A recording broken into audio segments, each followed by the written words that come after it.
The Food and Drug Administration on Friday approved Florida's request to import certain drugs from Canada. This marked the first time a state had the authority to purchase lower-cost drugs in bulk from abroad.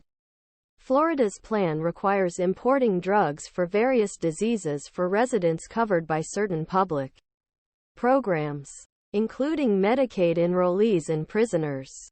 The historic move is the latest salvo in the long-running fight to lower drug prices.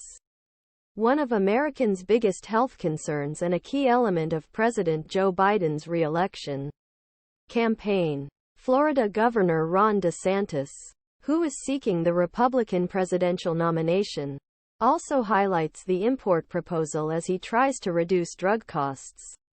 After years of foot-dragging by federal bureaucrats, Florida will now be able to import low-cost, life-saving prescription drugs, DeSantis said Friday.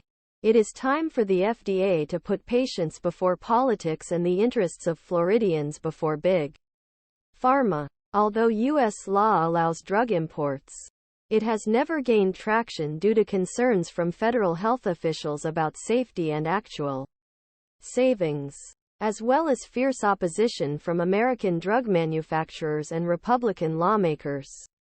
But former President Donald Trump has made drug imports central to his effort to lower drug costs, and has pushed for federal approval of Florida's proposal. In 2020, the Department of Health and Human Services issued a final rule establishing a path for states and certain other entities to establish drug importation programs the following year. Biden issued an executive order directing the FDA commissioner to work with states looking to develop import programs while Biden, Trump, DeSantis are likely get buy-in on campaign trail to open up drug imports in U.S. There are major hurdles for Florida actually start importing some drugs, and it could be some time before its residents see savings. The pharmaceutical industry is expected to continue efforts to block drug imports, and Canada has opposed bulk imports of its drugs. Florida's offer. Florida, which submitted its proposal the FDA in 2020, initially wanted to import drugs treat chronic health conditions such as HIVAIDS, mental illness and prostate cancer. The governor's office said in a press release Friday. The will make the imported drugs available to patients in district health units managed by the State Department of Health, inmates in state prisons, and certain other persons served by institutions. The program will later expand to Medicaid enrollees. Florida expects to save up to $180 million in first year and about $183 million annually once the program is fully implemented, state said.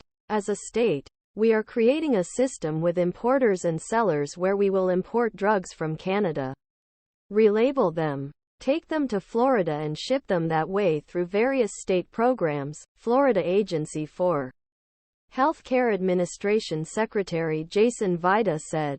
This guarantees safety. This guarantees cause